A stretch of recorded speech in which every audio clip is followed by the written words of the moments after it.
குடும்ப பிரச்சனையில் யாரெல்லாம் உங்களுக்கு வந்து கணவன் மனைவி பிரச்சனைக்குள்ள சின்ன சின்ன சொல்கிறதோ சின்ன சின்ன விஷயங்களை எடுத்து சொல்கிறதோ அது சரியாக தவறா என்று முதல்ல சிந்திங்க. எது குடும்ப வாழ்க்கை நல்லது, எது குடும்ப வாழ்க்கைக்கு ஏற்றதாக இருக்குது, யார் சொல்கிறது சரியாக இருக்குதுன்னு முதல்ல அது புரிஞ்சுக்கோங்க. புரிஞ்சுக்கின்னு அந்த எது நல்ல வழியோ அந்த வழியில் போங்க. எவ்வளோதான் கோபத்தாபங்கள் இருந்தாலும், எவ்வளோதான் கஷ்டங்கள் இருந்தாலும், நிறைய பிரச்சனைகள் கூட இருக்கலாம். சண்டை சச்சரவு அடித்துடி எதுவாக இருந்தாலும் சரி, முதல்ல உங்கள் துணையினுடைய சூழ்நிலை, உங்கள் துணையினுடைய மனசை புரிஞ்சு உங்களுக்கு ஒரு துணை வேணும். அந்த துணையோடு சேர்ந்து வாழக்கூடிய தண்ணி உங்களுக்கு யாரெல்லாம் சொல்கிறாங்களோ அவங்க எல்லாமே அவங்க துணையோடு தான் இருப்பாங்க. நல்லா பாருங்கள். அவங்க பிள்ளைங்க இருப்பாங்க, அவங்க குடும்பத்தோடு தான் இருப்பாங்க. ஆனால் பிரிஞ்சு இருக்கிறது நீங்களாக தான் இருப்பீங்க. நாளைக்கு தனிமரமாக இருக்கிறதும் நீங்களாக தான் இருப்பீங்க. அதனால் முதல்ல உங்களை நீங்கள் உணர்ந்துக்கோங்க. குடும்ப பிரச்சனை உள்ளவங்களுக்கு தான் இந்த பதிவு. அதனால் முதல்ல உங்களை நீங்கள் உணர்ந்துக்கோங்க.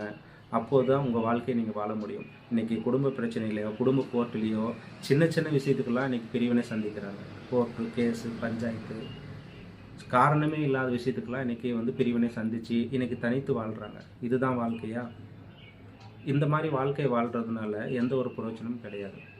நாளைக்கு உங்களுக்கு ஒரு கஷ்ட சூழ்நிலைன்னு வரும்போது யாருமே உங்கள் பின்னாடி இருக்க மாட்டாங்க. நீங்கள் சேர்த்து வச்சு சொத்தாக இருக்கலாம், பணமாக இருக்கலாம், பொருளாக இருக்கலாம், எந்த உறவுமுறை கூட உங்களுக்கு வந்து உதவி செய்ய மாட்டாங்க. ஆனால் உங்கள் துணை கண்டிப்பாக உங்களுக்கு கடைசி வரைக்கும் கூட இருப்பாங்க.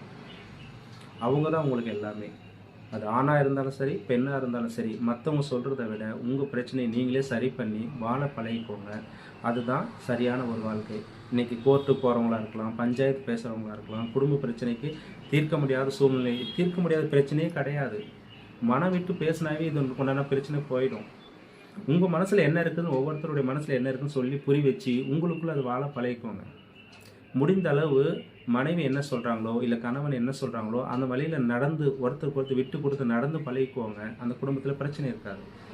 இந்த வாழ்க்கையே ஒரு கர்மத்தினுடைய பலனாக நாம் அனுபவிக்கிறோம். அந்த கர்மத்தினுடைய பலனில் முடிந்த அளவு தர்ம சிந்தனையோடு போங்க.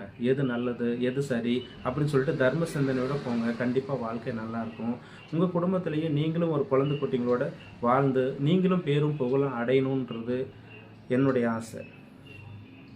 அதனால் யாருமே புருஷன் இல்லை, மனைவி இல்லை, தேவையில்லாத பிரச்சனைக்காக பிரிஞ்சு போயிட்டேன் அப்படின்னு சொல்லிட்டு நீங்களாம் யாருமே வந்து தனிமையாக இருக்காதீங்க. முதல்ல உங்களை உணர்ந்து உங்கள் மனைவியோடைய உங்கள் குடும்பத்தோடய சேர்ந்து வாழ பழகிக்கோங்க. அதுதான் நல்லது.